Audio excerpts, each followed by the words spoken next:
Shalom, welcome to the Jewish View. My name is Rabbi Nachman Simon with the Chabad House of Delmar, and we have a new rabbi in the scene in the Capital District, Rabbi Mendel Mathless. Welcome to the Jewish View. Thank you, Rabbi Simon. Thank you. Your territory, where you're going to be the rabbi, is University Heights. That's kind of like the hospitals and the, well, look, it says the universities.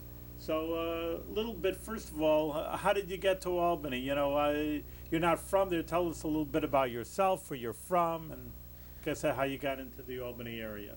Well, I was born and raised in New Haven, Connecticut. And I went to yeshiva in France, and later in New York and Toronto and a few other places. And when I was blessed to get married, I married Devorleah Rubin from Albany. Her father's actually the director of Chabad of the Capital District.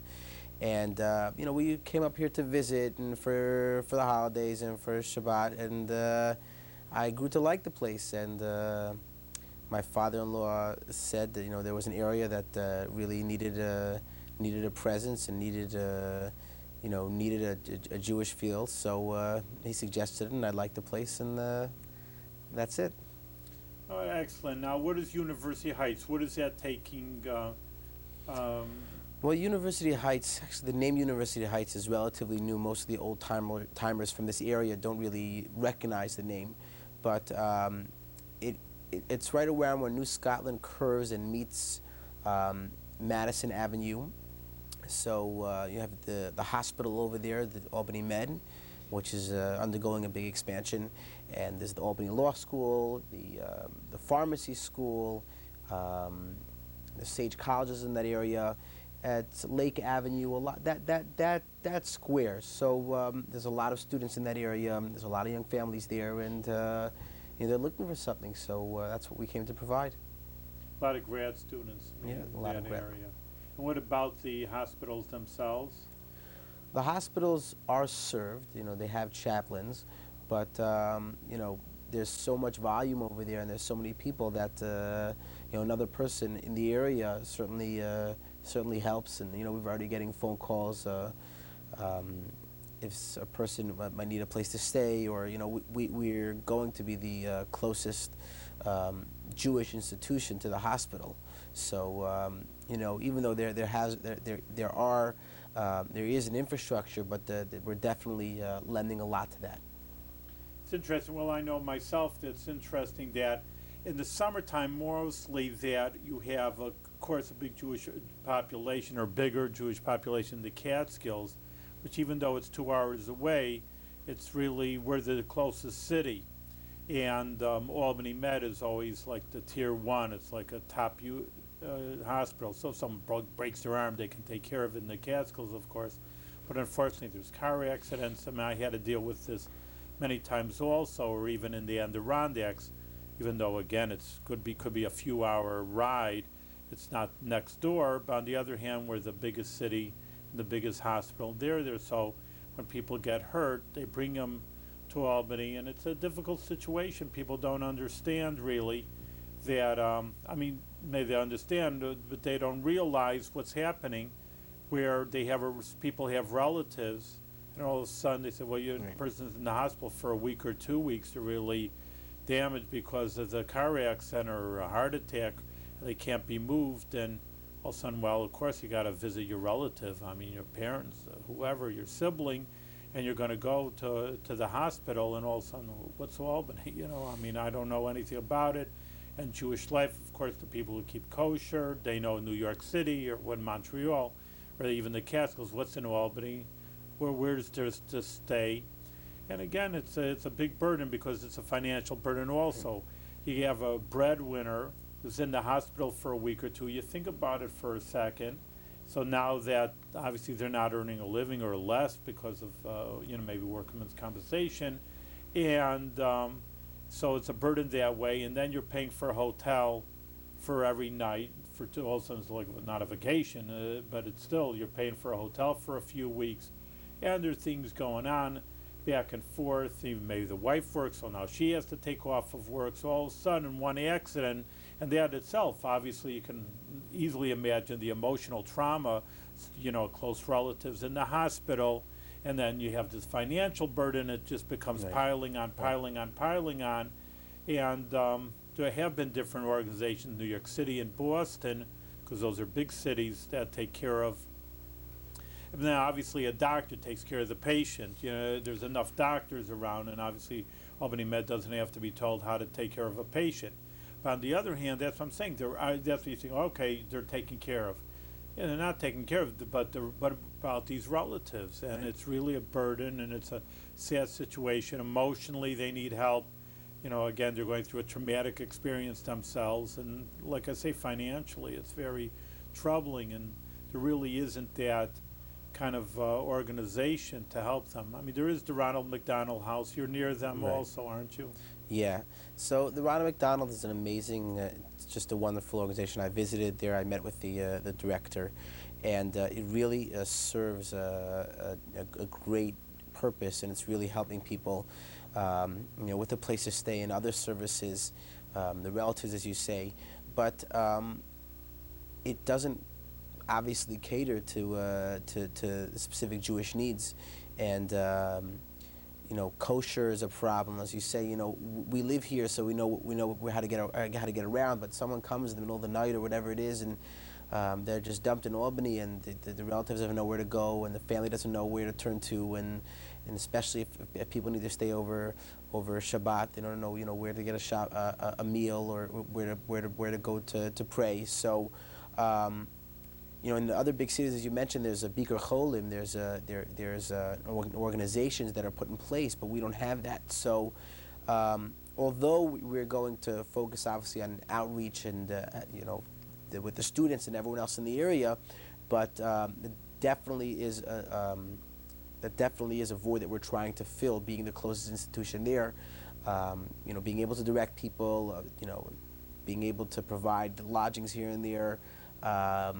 Hopefully with services soon, right next door to the hospital. So so there are, as like I said, there are many wonderful organizations in place, but this just serves a specific Jewish need. So we're happy to do that, and I hope we'll be successful. I also hope we won't have too many customers, but that's the way the world works. So.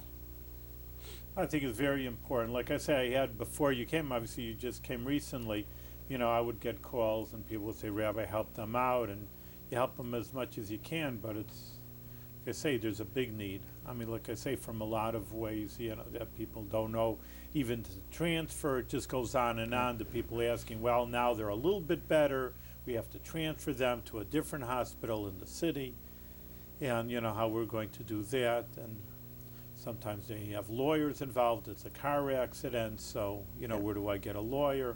So it just it's amazing. You think, okay, person's hurt, could take them to there's ambulance, and of course there's a hospital, and they'll take care. They take care, but there's a lot of other things that really, it affects a lot more people. Like I say, all the family, the relatives, people with friends. They want to come visit also. And they're away. I mean, all right, you go down the block or a mile or two, it's one thing, but coming from the city, and it's a long distance. So if, again, you're filling a big need, the Ronald McDonald House is going to work with you a little bit. I mean, let's say, some Jewish comes to them, maybe they don't even know you exist. Well, there's somebody. Well, we haven't discussed anything. Referral. We haven't discussed anything formally as far as how that's going to work. But I'm sure if they need a kosher, or they need a rabbi for guidance, or and they do have contacts with the other rabbis in the city. But again, being that we're going to be the closest, I'm sure that will develop a lot more over time, and we'll see how it plays out. Like I say, it needs a lot of help. There is, I mean, that's what I'm saying. I'm appreciative, and I'm just bringing out to our audience. Like I say, you think, oh, go to the hospital, and even other things you don't want to think about. Like you say, you don't want to wish on anybody, but even funeral arrangements. Not everybody comes out of the hospital walking out, and they don't know who's going to take care of it. I'm from New York City. I'm from Montreal. What happened? How do I connect? All these kind of ideas are. And if you need them, you need them. It's a major need. It's not just a little thing. So, and where do you turn to? I mean, you have a car, all right, go down the block and get a car mechanic. You have a problem. You don't need such a big advisory, but, something Jewish and you're all alone and you have an incredible need. Well, on a happier subject, I mean, it's important though. I mean, it is one of the, you said Bikur Home, just let me translate it in English for people, it means visiting the sick. It's one of the biggest mitzvah commandments of Jewish people, such a great reward because it is important. People, obviously are sick or down and out, to say the least, and number one, physically, even emotionally, of course. They're going through a very hard time, and it is one of the biggest mitzvahs, and big cities are set up for this in Jewish communities, and now, when we're getting to the big leagues too, we're setting up also for these needs, and it's important. No, it's incredibly important when a person needs it. They have an incredible need, and they're very appreciative, and a place to stay and a place to eat, some kosher food, and hopefully, they'll be provided for. But the grad students, going back to that, they're older. I mean, tell me a little bit different, compare and contrast maybe to an undergraduate student. They're more serious.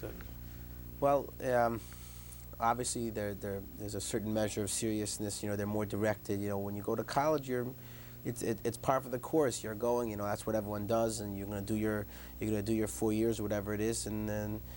But when you go to grad school, you're very focused. You know what you want to do in life, and it's a real investment of time and money. We're talking about anywhere from 4 to 10 years to become a doctor, or even a lawyer. With 3 years, there's a long process to go through before you start making money as a lawyer. So these kids are all very directed and very focused, and they know what they want.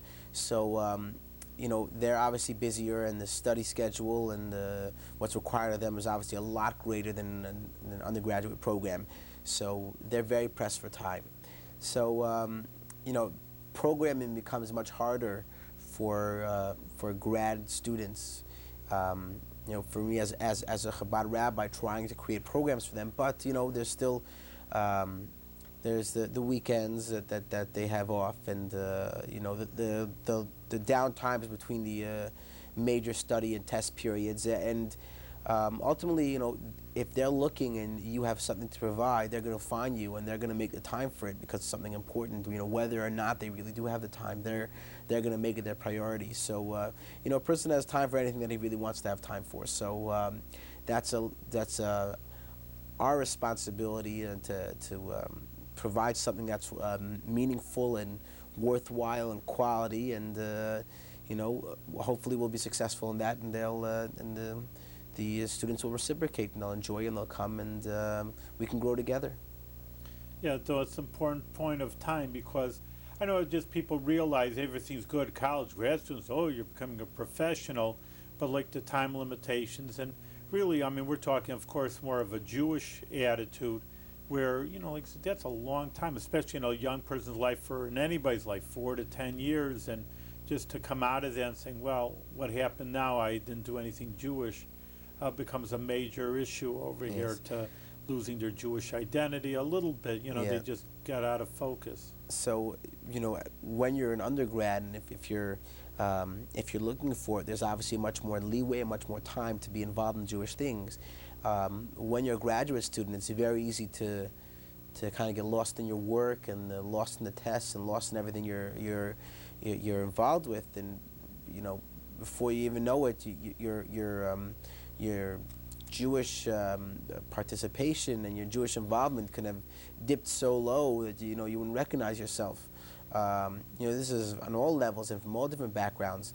I find that I obviously researched this, and before we headed out here, I find that the graduate students, the dip of Jewish involvement and Jewish interest going into the late teens and 20s, it's a much greater dip when we're talking with a grad student at that age. So to be in place and to be there and to provide those things, and to provide the Jewish services, this is a crucial time in their lives. It's a very important task. It's a big responsibility, but it's also very special, and I'm very happy to be in place now over here. What kind of population are you talking about? What schools again? Law school I know is downtown Albany. The law school, the medical school, or the pharmacy school, Sage College, St. Rose is nearby, Close enough. yeah, about a half a mile away. I estimate it to be about 1,500 students, Really? 1,500 Jewish students in that area, and you know That's a that's there's 1,500 Jewish people that need help, you know, that need assistance and are looking for things. So you know, that's a sizable community, and that's in addition to all the families that live in the area and you know, that have settled there, which is also something we're going to try to focus on as well. You know, there are a lot of Jewish households in that area, and there's a lot of work to do.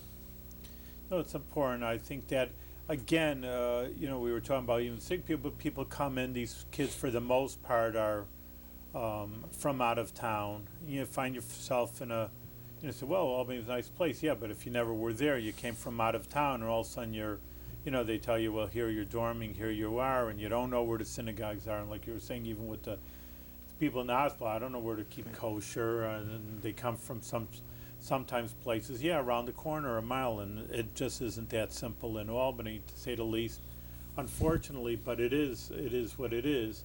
And you know, where's the synagogue, and where's you know, what should I do Hanukkah, and look at this Hanukkah, I'm working all night, you know, like a med student, and you know, they may want to. Many times, you know, people don't understand. It's not like, well, imposing on them. It's like, yeah, sure, Hanukkah, but well, I'm busy here and I'm busy there, and I'm on call, and you know, I have a test, and you know, and they say, well, yeah, but then they feel bad also. That, hey, it's Hanukkah and I did nothing, and you know, I mean, certain things that everybody knows, the high holidays, who doesn't go, and Hanukkah, it's something special. Passover, Seder, and I knew even a very Jewish student, was a religious student, and was very frustrated. He said that law school wouldn't give over Yom Kippur. Now here we're in Bethlehem. Bethlehem, I mean, it's not majorly Jewish, and they give off Yom Kippur from school. And he says he laughed. I mean, he didn't laugh like it was a joke, but he says, you know, the law school is so Jewish, you know, with all the professors and Jewish people, and you know, other places, for example, right here in Bethlehem, know how to give off Yom Kippur, and they wouldn't give off Yom Kippur. Here's a day, and they're telling you have to go to classes. Well, of course he didn't go, but I mean, that's what I'm saying. The people, you have to understand what people are going through, and you're a Jewish student, you want to make it. It's the beginning of the year. Yom Kippur is always September, of course, or September, early October, and you want to make a go out of it, and you know, you're diligent. Say, sorry, it's Rosh Hashanah, Yom Kippur. I got to take off 2 days here in Yom Kippur. You won't even give me off Yom Kippur. And now I'm behind the 8 ball. You know, I'm missing class, and you say it's so difficult, grad school, law school, medical school. It's not, you know, okay, take off a day of public school is a half a story. You know, it's not the most difficult thing in the world. But so I'm just saying, these are the things that people are going through, and if you don't go through it, maybe you don't understand. So I say people going to the hospital, what they have to go through, you know, when someone's out of town and their relative is sick. Here also, you come from out of town, you just started school, and saying, well, we have school on Yom Kippur. You know, so what is a Jewish kid going to do? I mean, so, you know, they don't even know where to go, you know, where's services, what should they do, need counseling. So it's a little bit, you know, I mean, there are needs out there that are not maybe in the Jewish community itself. Unfortunately, a lot of times, you know, charity money in city is for the in-city kids. Okay, you want to send to the Hebrew school, we have our high school students, we can take care of that. But these are strangers, and of course Judaism is so important, where it's so high moral ethics. We'll say, well, it's not your family and it's not your city people, but surely you have to take care of them. They came into your city, and therefore they're part of you, even though, you know, truth be granted, Brazil Hospital is going to be out in a week, and so they're not going to stay here, and they have no connection here. And grad students, for the most part, of course, will just, okay, thank you for the grad school, I'm leaving Albany now. You don't see too many staying. I mean, some do, but most don't. So, you know, why should we take care of them or spend our money to take care of these people? And it just really isn't a Jewish attitude. Someone's here, you take care of them, whether you're going to get something from it, they're going to become part of the community. You won't see them after a week. You may never see them ever again, which is probably the probably the truth. And when it comes to hospital, so what does that mean? So therefore you don't have to take care of them. So, I mean, that's what I'm saying. It's really filling a major gap that many institutions really, and they take care of a lot of things in the city, the capital district. You have a lot of Jewish institutions take care of the down and out, but here's strangers that need a hand also. It's very, very important for them to get a helping hand. It's a very, very big mitzvah. Is anybody going to help you with these things? I mean, it's like, that's what I was mentioning, the Ronald McDonald House, or even these graduate students. Maybe, I mean, maybe the graduate schools understand that you're filling a need that they... Well, another challenge with dealing with graduate students is that typically Chabad on campus in other cities, throughout the country and throughout the world, especially in the undergraduate program, they can have a lot of their people volunteer, which is very important. There's a lot of jobs to be delegated, and there's a lot of things that don't have to be the responsibility of the rabbi and the rebbetzin that can be delegated. There are people in place, and another challenge we're going to have is that at least at the beginning, until we figure things out, it's going to be very hard to get volunteers for this work, because they're pressed for time and they're studying the whole day, and they come home. A medical student will come home at 2 a.m, go to sleep for a couple hours, and go back, and that's it. That could be his whole day. So, we will be obviously getting help from their members of the community, and Capital Chabad. That's we're under, but at least for the time being, it's most of the work is falling on our shoulders. So, Hashem will help us, and we'll. Well, in the long term, I mean, that people who graduate, they become professionals. I mean, that's more of a medium-term goal, another 5-10 years. Right. That they can come back and, appreciate what you did for them.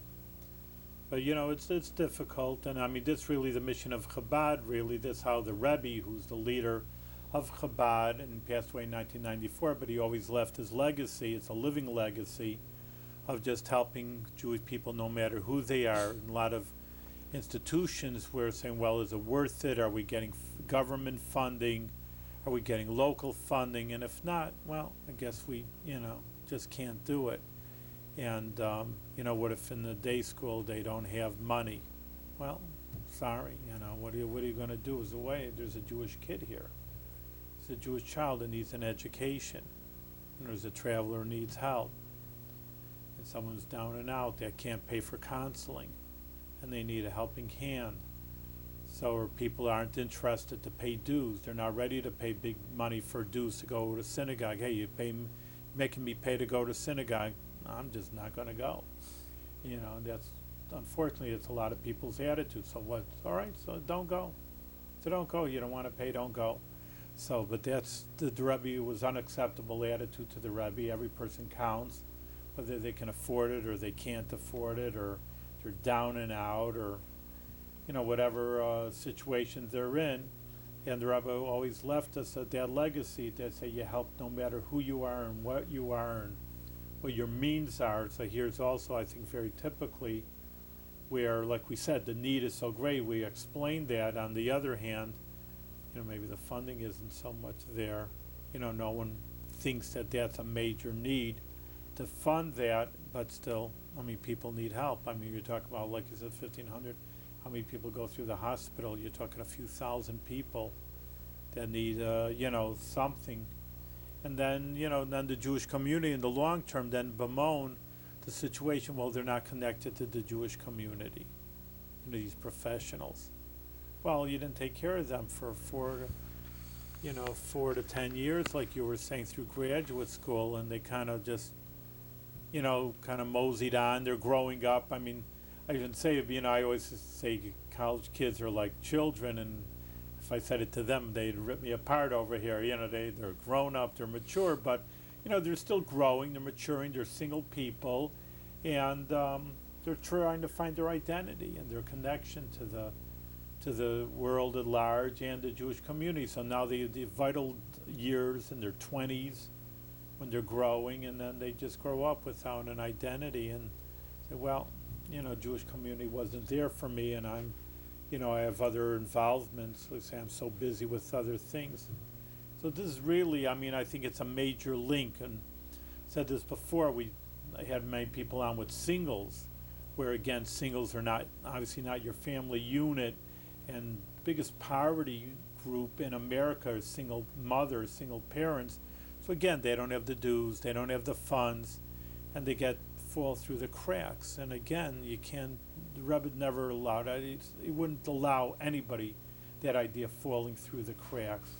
If they're important, they'll make a difference, so they can't afford it, or they're not your social elite. They're very special. Every individual counts, and we have to provide for them. So I think this is important. What the Rebbe was saying in filling this special need here in the university and the hospitals. You have long-term ideals talking about short terms, but maybe the long-term. You have a big house or summer property. So we, with the help of many individuals, we were able to purchase property on South Lake, 147 South Lake Avenue. It's right off of Providence. Right off of Providence Street, and it's right over there on the main street, and it's very visible. We actually overlook you can see the Albany Law School right from our front porch, and the pharmacy school. So that's pretty central as far as who we're trying to target and what we're trying to do. It's really an excellent location, and it was just a lot of divine providence that we found it and that we were able to purchase it. So we have a home, and we have a base, and we look forward to get up and running very, very soon. And you'll be able to take people in a little bit, like the Ronald McDonald house, or well, that's what they do, don't they? Ronald McDonald exactly. Ronald McDonald is much more built for that. They have 16 family rooms, Really? and they're full much of the time.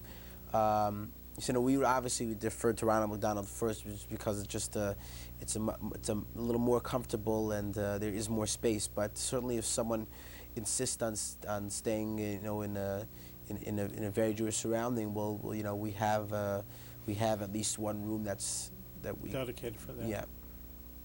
All right. Well, we're out of time. It's very interesting, Rabbi Mendel Mathless, that in University Heights, starting on his venture on the voyage of taking care of the grad students, and number two, all these I don't know if we can use the name Jewish Ronald McDonald's. I'm sure it's copyrighted, but it is a Jewish Ronald McDonald house. There's a lot of Jewish people from the area, or from, like I said, that come from vacationing, especially I know of, in the summertime, to take care of these people. And it's a big mitzvah. We say it's a big good deed and a commandment that to help people that are unfortunate or that need a little bit of helping hand. And I want to thank you, Rabbi Mathless, for being on the Jewish View and sharing your mission with everybody and the Jewish View. Well, thank you for having me, and I hope we can be back here maybe a year from now or so, and discussing successes and how much we've grown. All right, excellent. Thank you.